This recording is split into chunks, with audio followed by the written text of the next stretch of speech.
Good morning. As I was told I was supposed to keep time, I was quite intimidated by the possibility of doing that with such esteemed panelists, but I think right now everybody else is keeping time, so not my responsibility anymore. I'm C.B. Neugroschl. It's a distinct honor to be part of this convening commemorating Rav Aharon's 10th Yahrzeit, and to be joining such a remarkable roster of his Talmidim and scholars from around the world, appreciating his Torah and reflecting on the impact that Rav Aharon had on our community. This panel, we're privileged to hear from three distinguished scholars and Talmidei Chachamim who had the opportunity to interact with Rav Lichtenstein over the course of many years. Rabbi Dr. David Berger, distinguished professor at Bernard Revel Graduate School, Yeshiva University. You guys changed seats.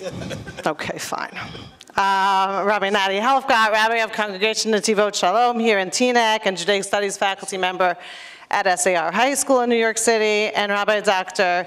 J.J. Schacter, University Professor of Jewish History and Jewish Thought, and Senior Scholar at the Center for Jewish Future at Yeshiva University.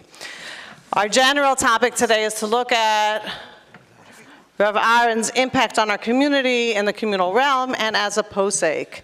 And I'm going to start us off with a few brief comments, since I know once I give up the mic, there's a lot more depth and insight to be offered.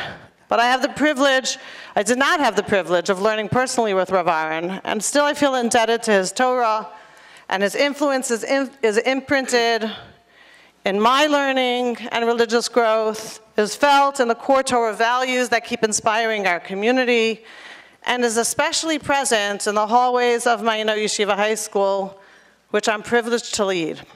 Ma'ayanot opens its doors in 1996 with the bracha of Rav Aharon to establish a new standard of chinuch and to embrace serious Talmud Torah, including Gemara unapologetically for the young women of Bergen County.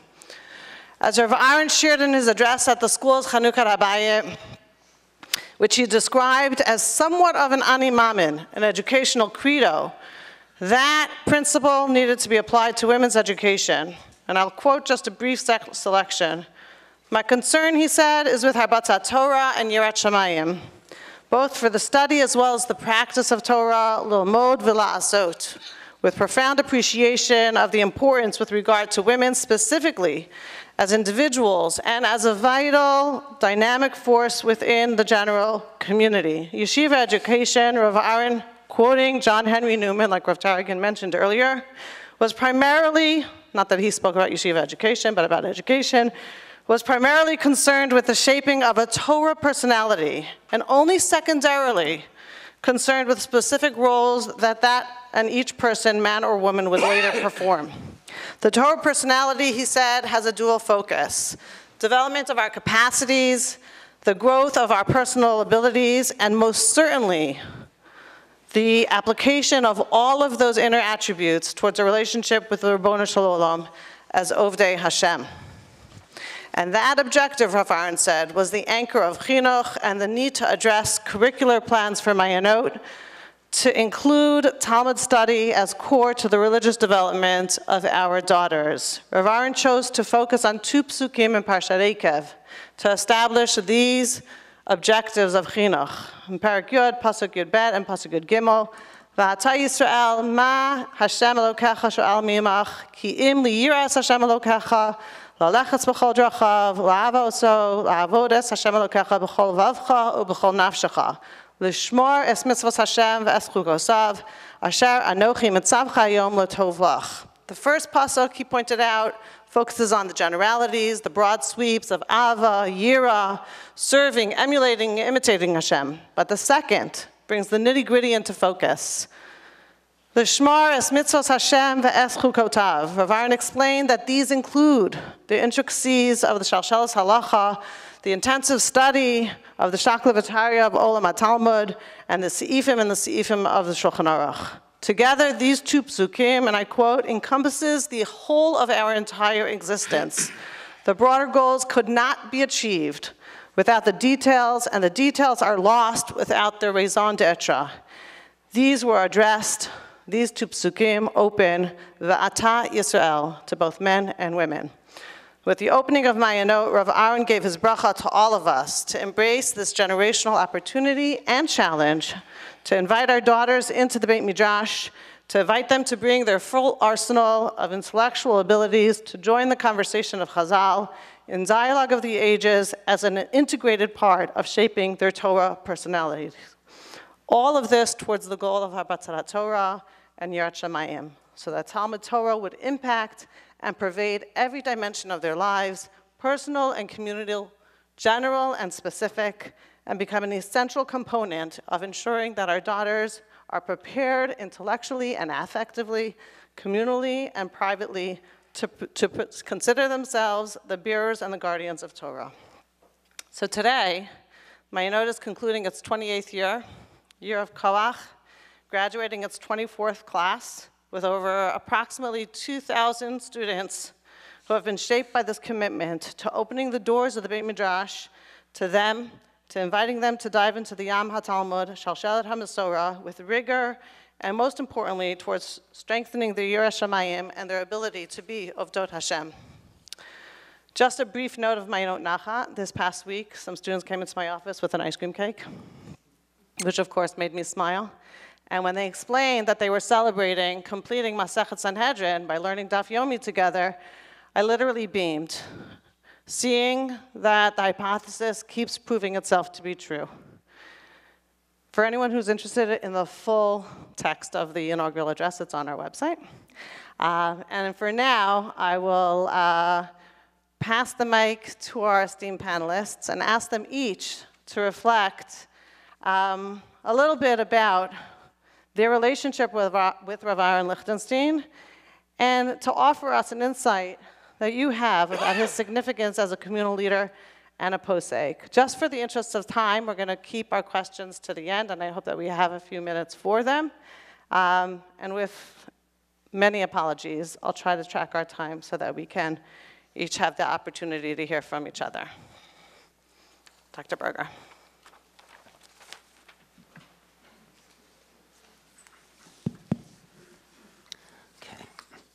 So, unlike most speakers today, I did not have the privilege of studying with Rav Aharon Lichtenstein, and therefore I need to say a word or two, as was noted, about what I'm doing here.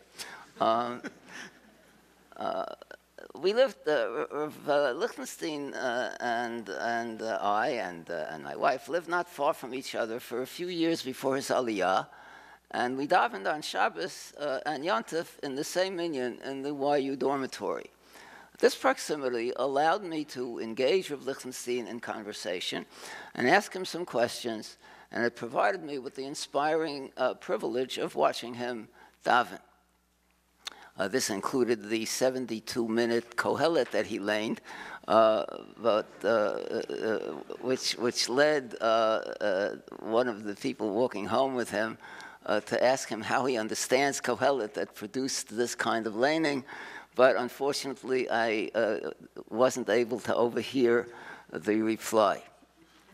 After his Aliyah, I met and conversed with him almost annually when he came to the Orthodox Forum, a discussion group initiated by Rabbi Norman Lamb, where papers on a significant theme were presented and then published as part of a series of volumes.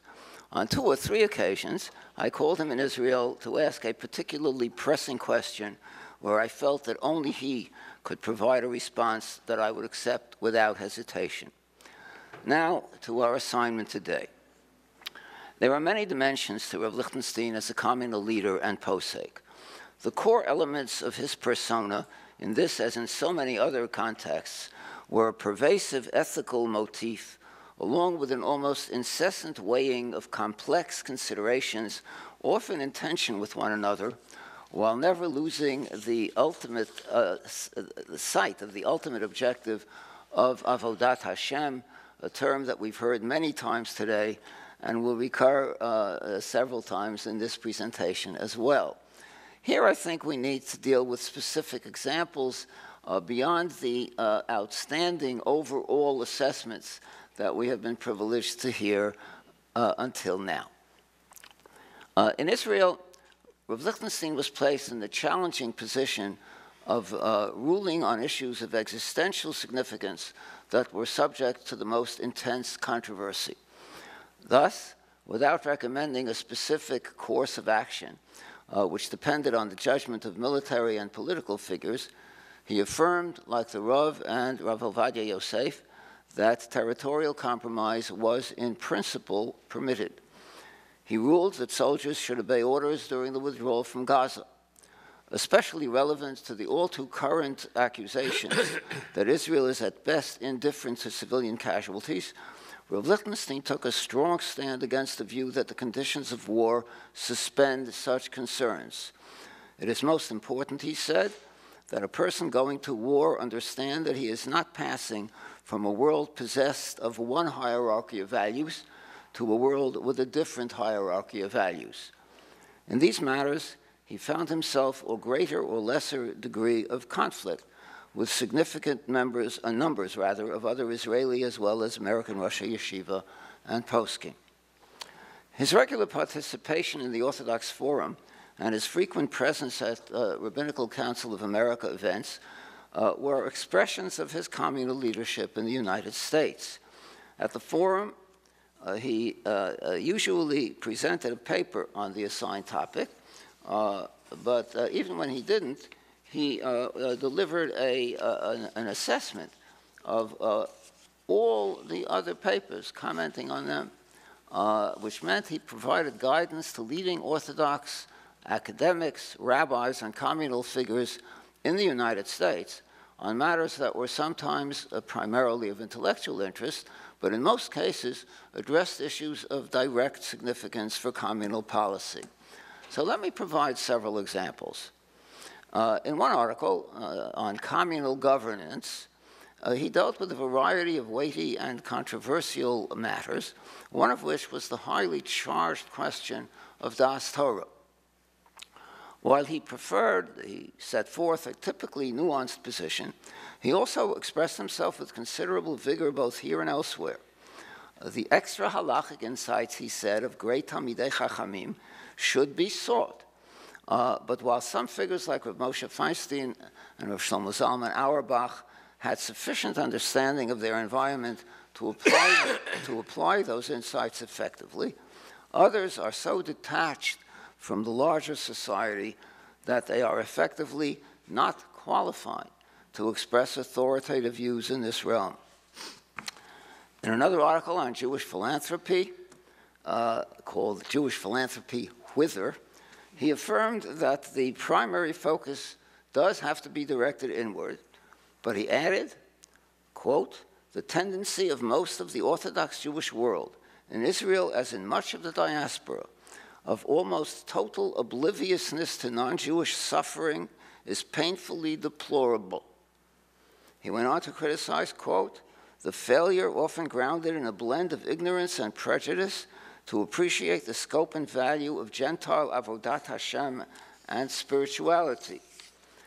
His concern for non-Jews was also evident in his decision during the civil war in Nigeria to give shir early and take his students to a demonstration protesting atrocities against Biafrans. In light of this orientation, I urged the organizers of a planned forum on egalitarianism in Judaism to ask Rav Lichtenstein to give a talk on attitudes toward non-Jews and halachot applying to them that raised troubling issues in my mind. He did not agree to do this at that Orthodox forum and instead wrote a more general article. There, he asserted that Judaism cannot accept egalitarianism based on ethical or religious relativism or ultimate personal autonomy. However, the brotherhood of man under the fatherhood of God strikes a positive note in our ethical consciousness and our religious sensibility, and it needs to play a role in the assessments we make as part of our avodat Hashem. Both the values of Tzelem Elokim on the one hand and Kedushat Yisrael / Bechirat Yisrael on the other need to be accommodated. In the wake of his decision not to give the more detailed talk, I ventured to address my proposed topic myself, arguing among many other things that we should accept the Meiri's position on non-Jews who live by civilized norms.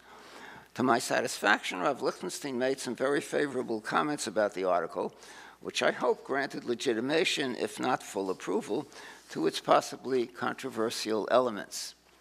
One section of the article addressed the vexed question of the halachic status of Christianity for non-Jews. My own view is that Christian worship is forbidden even to Gentiles, which is a major machloket, but it is very different from ancient Avodah Zarah because of its moral code, and because, as the relevant Tosafot says, the intention of Christians is to the Creator of heaven and earth.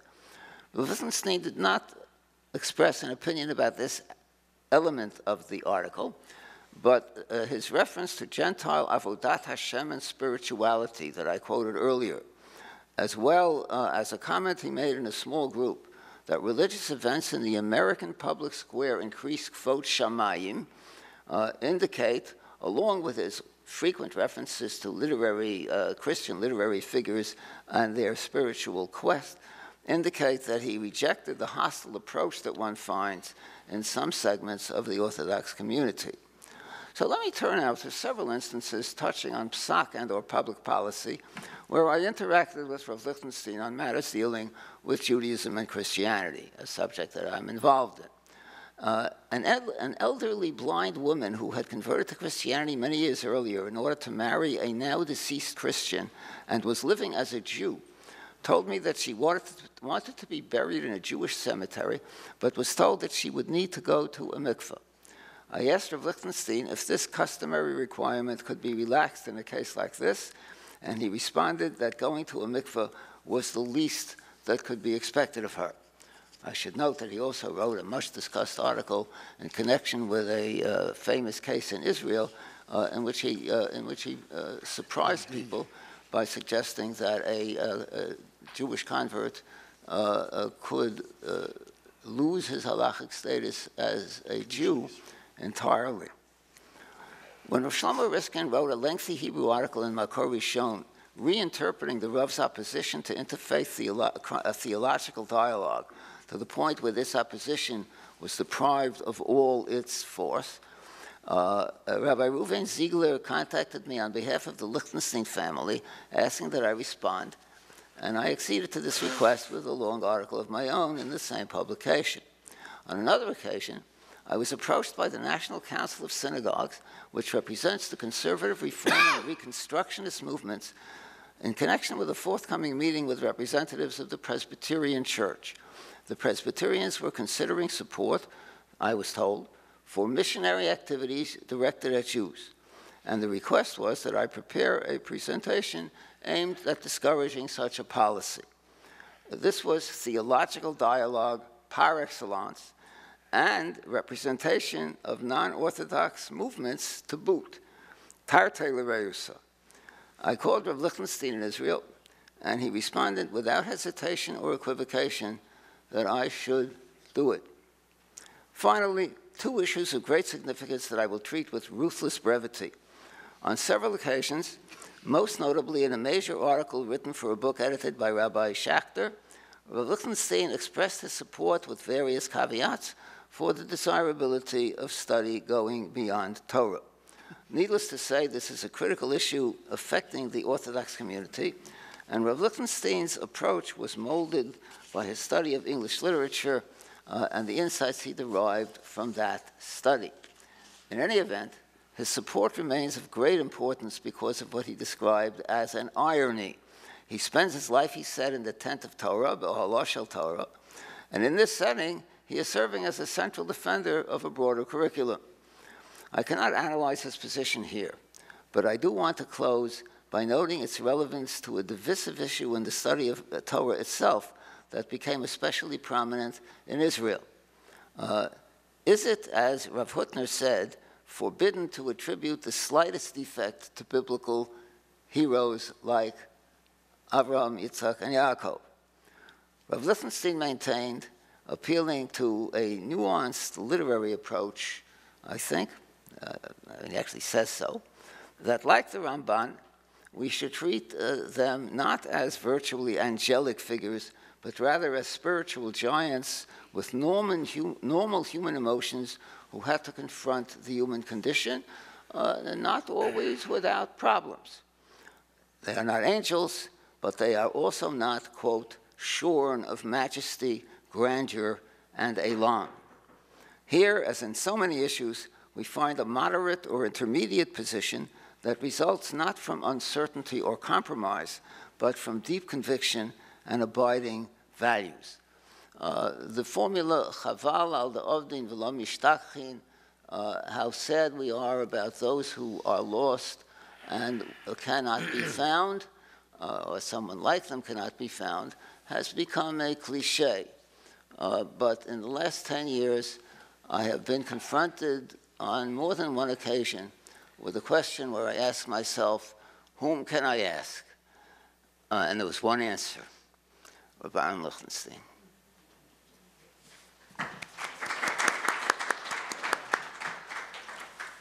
Bershus Rabbi Schacter, our rabbi, Ms. Neugroschl, thank you so much for chairing. We need a stronger title for you, and I need your help to come up with something that is appropriate for a person of your communal and Torah stature. It's a real pleasure to be here with Mori Rabbi, Dr. Berger, with Rabbi Nati Helfgot. Nati, thank you so much for inviting me to participate in this panel. I am here as a guest. I am too old to have studied at the Yeshivat Cong. It is one of the incredible regrets of my life. I think I have no doubt that my entire worldview would have been different had I had the privilege and the opportunity to learn with Rav Aharon and with Rav Amital. I did have some opportunity to interact with Rabbi Lichtenstein in the course of my professional rabbinic career, and I checked with Rav Nati, and I said, I really don't have a overarching conceptual analysis on Rabbi Lichtenstein's position as a Posek. I have a few very personal stories, and if that's okay, I'm happy to participate. He said it's okay, and so here I am. These stories are personal. They're somewhat a little bit autobiographical. They're relevant to me.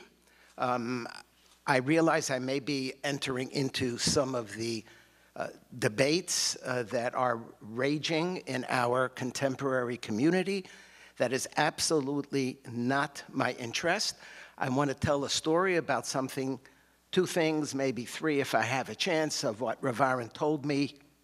What he would say today, I have no idea, and I am not, beferish, not interested, kihuzeh, in drawing any line between what he told me then and what the reality is today. And I think that's one of the things that he taught us, and that is you can't generalize, you have to look at every single situation. In 1978, I was a rabbi of the Young Israel of Sharon, Massachusetts. Rachel Brenner, who was here, Mrs. Nati Helfgot, and her family were deliciously, incredibly meaningful and wonderful members of our shul. We had maybe 25 people who were members of the congregation. We were in a tiny room about 1/10 the size of this one.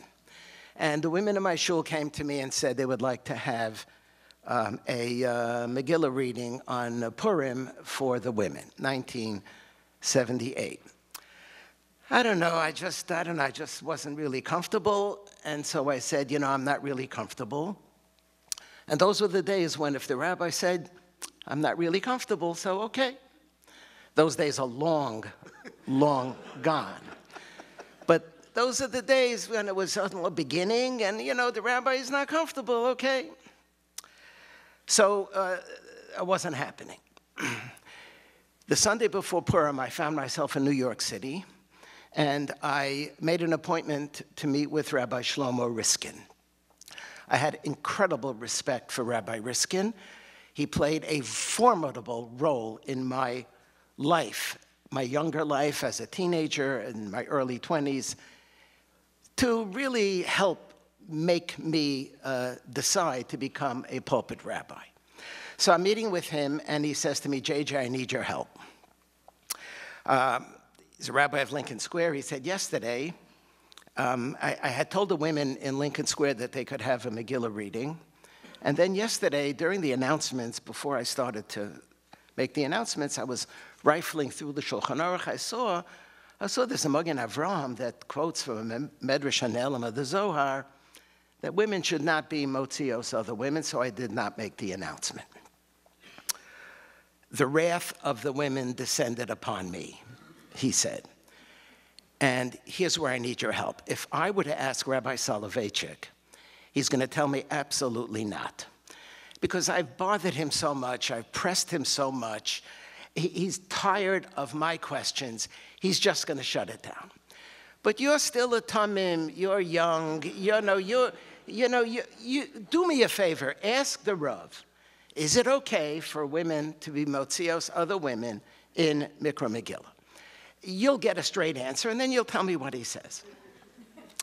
So Rabbi Strachler spoke earlier about what it meant to knock on Rabbi Lichtenstein's door. So here's my problem. I used to go to the shiur in Boston every week on Sunday mornings to the Rav's Gemara shiur, Motzei Shabbos to the Chumash shiur.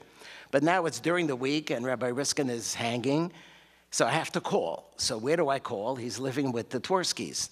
Professor Tversky is my teacher.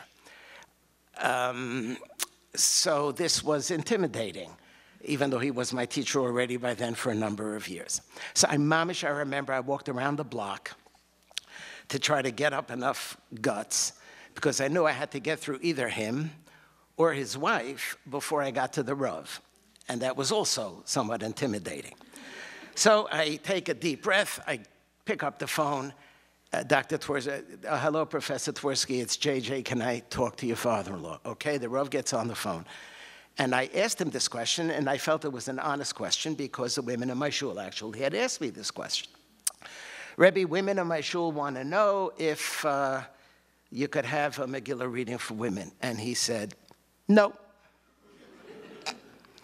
So in the past, whenever I asked the Rav something, I was so tzittedik, as soon as he said the answer, I'm done, I'm out of here, Rebbe, thank you. But I knew that Rabbi Riskin was hanging. So I said, Rebbe, why not?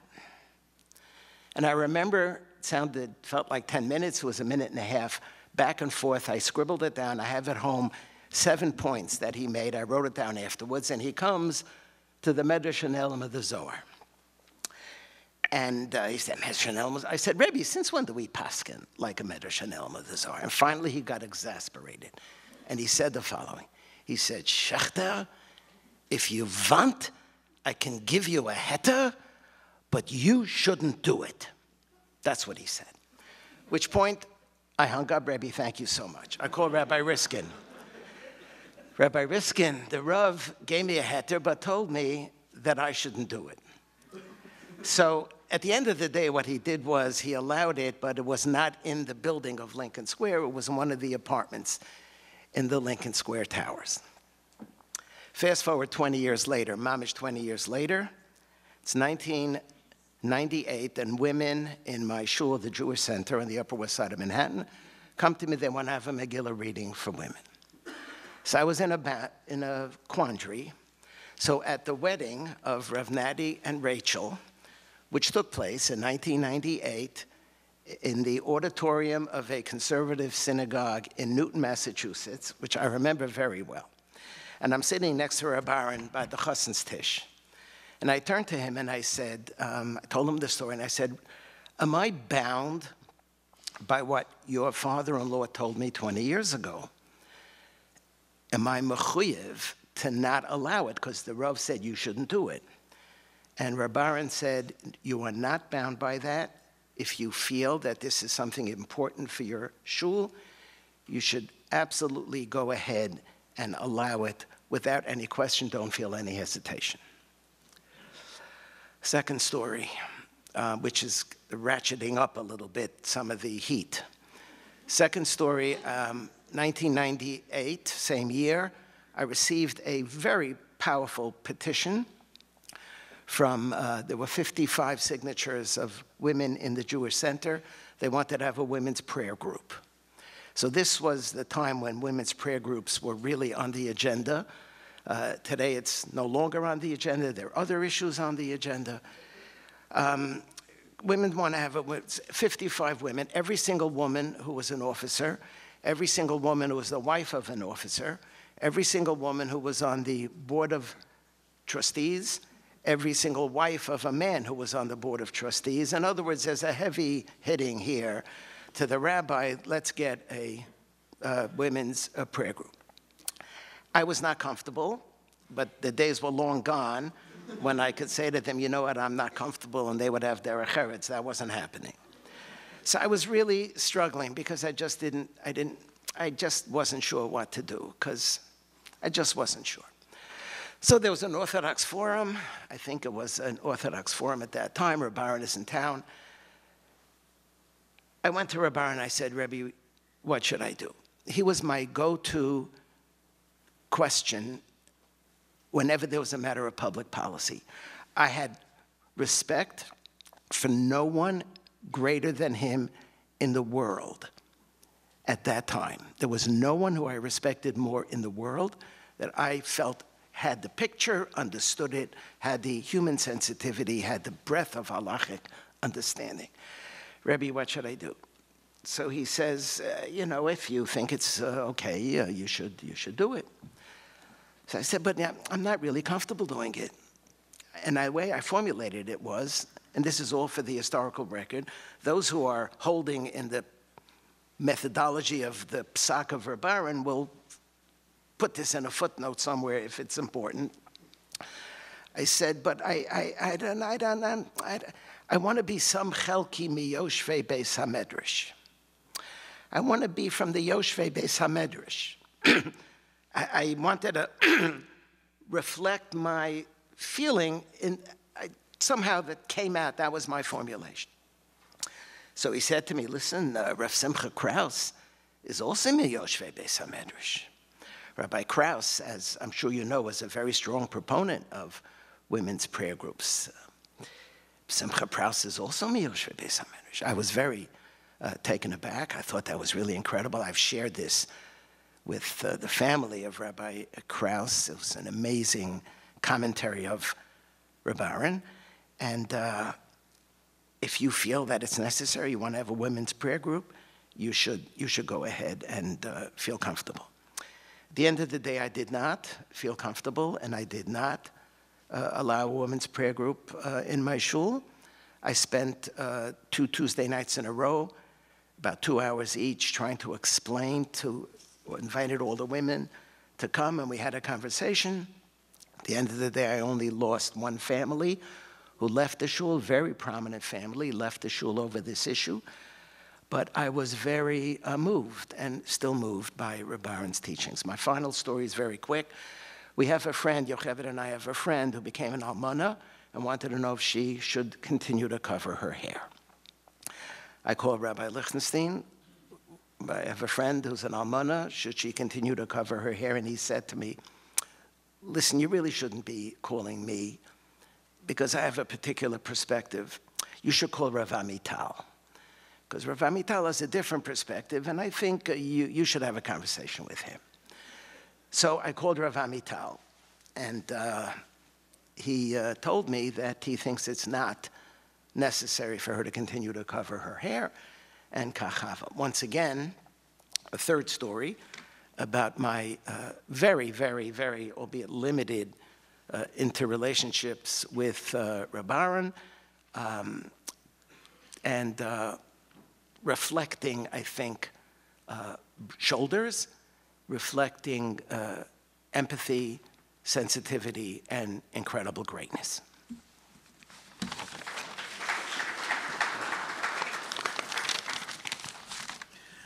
First of all, Dr. Berger, I just wanted to reflect on what you quoted about Rav Aharon and biblical figures. In print, he was more charitable. In 1983, I organized the Malava Malka. I was in YU. We organized the Malava Malka after the Shabbaton with Rabbi Aharon. And we had what was called a press conference with the Talmidim asking questions at YU. And somebody asked Rav Aharon specifically that question, how should be our attitude to biblical figures? And so he said, well, there's 2 approaches. One approach is the approach of Rav Aharon Kotler, and the other approach is the approach of Chazal, the Rishonim, Ramban, etc. That's quoting it verbatim. And then he said, And Rabbi Schachter's written about this at great length as well. And he said that the more Haredi approach sees the avot as petrified figures of ossified tzidkus. That was the quote. Great quote. Great Rav Aharon quote. He didn't put it in the article. I think he probably was a little bit more shy in writing, but it's a great quote. I want to share, as everything that was mentioned in terms of Rav Aharon, in terms of public communal leadership, there's much that we can speak about, but I just want to speak about 3 piskei halacha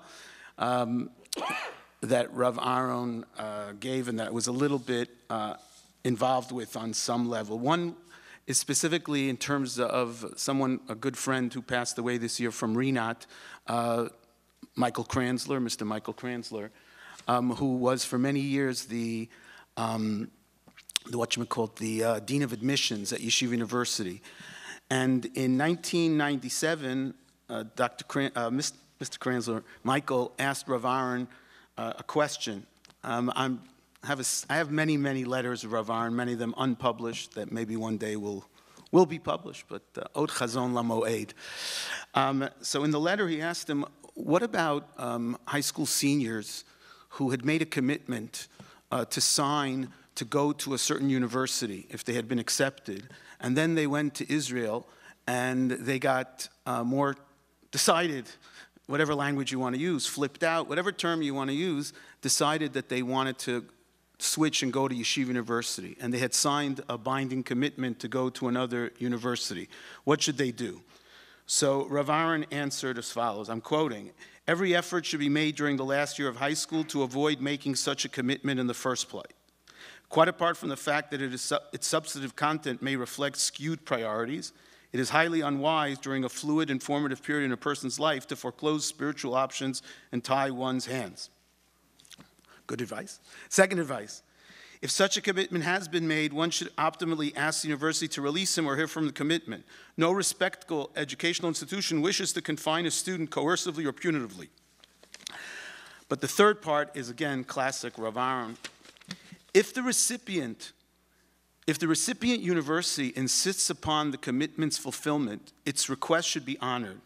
This course is mandated both by concern over the prospective Chilul Hashem and by the clear fact so graphically illustrated by Chazal's statement that Moshe Rabbeinu could not return to advance the process of Yetziat Mitzrayim until he had absolved himself from the vow to Yitro. Commitments must be taken seriously. Sincerely, Aharon Lichtenstein. Second psak halacha. Now I'm getting into, you talk about getting into the fire, okay? Many years ago, in a prominent modern Orthodox community called Teaneck, a very prominent rabbi was invited to speak in a very prominent synagogue on Shabbat and on Friday, and according to reliable reports, this rabbi said that it is appropriate that you can cheat on your taxes because Gezel Akum is really mutter. And all the rabbis and poskim who write against it, they just were writing it for the censor, and they didn't really believe in that. Some of you may recall that incident who are in this room. And the rabbi, the very prominent rabbi from the Haredi community, said that he would deny that he had ever said it. Anyway, so a student of Rav Lichtenstein who was in the synagogue wrote to him, how should he react to this event? So Rav Aharon writes, "I read your letter with mixed feelings of shock and pain. Shocked to think that such should be the thought and conduct of an ostensibly reliable and responsible posek. Pain in contemplating the position of rabbinic leadership. As to initial response and evaluation of the individual, of whom I can speak frankly, I haven't the faintest notion of his identity. Let me state bluntly, viewed charitably, he is evidently just a fool. Judged uncharitably, he is both a knave and a fool. As to his credentials as a Talmid Chacham, I bear in mind the Maimer Chazal often cited by Mori v'Rabbi Rav Hutner Zatzal, Kol Talmid Chacham she'ein bodea nevela tova heimenu. Knowledge without judgment and sensitivity will not suffice in the quest for this crown. The next part of the letter, the Rav Aharon goes through 5 points, halachically, why Gezel Akum is usher, and how this entire thing is totally wrong. But he concludes, after the halachic discourse, as to what steps you might take. I won't involve here in the niceties of Elu ve'elu, but I can suggest a test you can apply for yourself. Suppose, and this was a classic Rav Aharon technique, I want to write about this one day, the pedagogic use of rhetorical questions. Suppose that you had seen him breaking seemingly unobserved into a museum and escaping with 4 of Monet's paintings, which he would then, still unobserved by the police, offer for sale for a few paltry $1 million. Would you then still seek his halachic guidance on issues of Taras HaMishpacha or Ribbis? As to Lashon Hara, I have a similar test. Would you hesitate to inform his employers if he were a Maggid Shir to Yeshiva attended by your sons? And he concludes, he says, even if there's no quote-unquote halachic issue, if you're not going to get caught, he says it's crazy. He says, this is at least novel b'reshus haTorah. Do you want a novel as your posek, etc.? And finally, let me encapsulate a response for you in the form of a brief question once posed to me by a real Talmid Chacham. Would you believe, Rav Shlomo Zalman Auerbach once asked me incredulously, I have been told that in America there are people who consider themselves Yirei Shamayim and who nevertheless cheat on their taxes. Is it possible? The final story is one that I was intimately involved in. In 2006, a Rebbe in a post-Yeshiva high school in Israel, when I was visiting Israel, at the time came up to me and said, Nati, you got to help me. Like your story, like Rabbi Risky. Nati, you got to help me. I said, what do I have to help you? So a student of mine is getting married, and he's a Kohen, and he's going out, and he's very serious,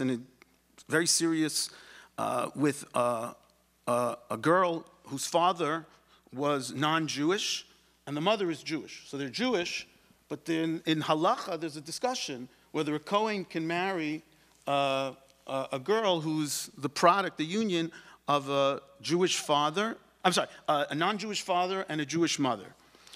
And the Shulchan Aruch is machmir. If you look in the Shulchan Aruch is machmir. And so this Rebbe asked me, he says, Nati, you have to get involved. I said, well, I have to get involved? Because this guy asked Rav Aharon a shaila, and it seems that it's okay, but I can't do it because my father doesn't want me to do this, but I know you're a big Talmud of Rav Aharon, you do it. I don't know the couple. He says, you'll meet the couple. Okay, so I meet the couple, and he says to me, and not only that, I'm going to get you the tshuva that Rav Aharon wrote. So he sent me the tshuva Rav Aharon wrote. And I just want to point out just a couple of things. So he writes to this young man, on the basis of information you provide, etc., I see what the situation is. The Torah and Shulchan Aruch explicitly adopt the view of the Rosh prohibiting such a union. And this is the prevalent view in practice. There are, however, poskim of stature who accept the lenient position. Hence, apart from its own merits, your problem largely hinges on a more general question of policy and psak. Under what circumstances, if any, one may contraview the view of the majority of poskim and that of the Shulchan Aruch and rely upon a lenient view. And this is something Rav Aharon constantly wrote about, which is the whole principle of shas adchak. Rav Aharon wrote about that in many of his writings. Kedaihu Rabbi X, lismoch alav b'shas adchak. You can rely. So the question is, he says, can you apply, is this a shas adchak situation? Can you apply it on an Isser Doraisa? What is the definition of shas adchak? Etc., etc. And, one could make a strong argument that it's not really shas adchak. There are many fish in the sea. As much as you've gotten to know this woman, there are other women in the world. But to me, it was fascinating. Rav Aharon writes, regarding the marriage without prohibition, ordinarily I would, of course, follow the psak of the Shulchan Aruch and decide against enabling the marriage. However, given your relationship and the failure of past attempts to separate, you may regard this as a shas hadchak, which would allow you for following the minority lenient view. I found that, wow. to define that as a shas hadchak is itself a very creative use of the terminology. However, bear in mind two salient points. You would need to find a Mesader Kiddushin who would agree to the above. Should you, that's what it means to be a Talmud, right? Should you at some point be reluctant to rely upon a decision based on shas hadchak, you might find yourself terribly torn and possibly guilt-ridden. Let me balance, in a sense, preempt this concern by pointing out that even of the poskim who prohibit this union, many state that once it has been entered to, it need not be abrogated.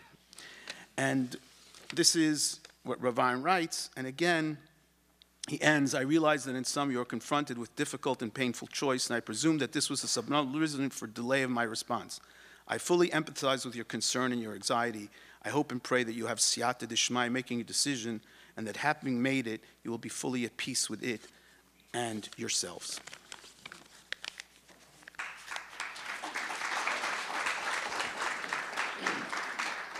I guess, what's the timing? Where are we up to? We're late. Okay. So I'm just going to thank everyone for the stories and for the insights and the breadth and depth that is reflected of our impact on the community. Topics will not be determined.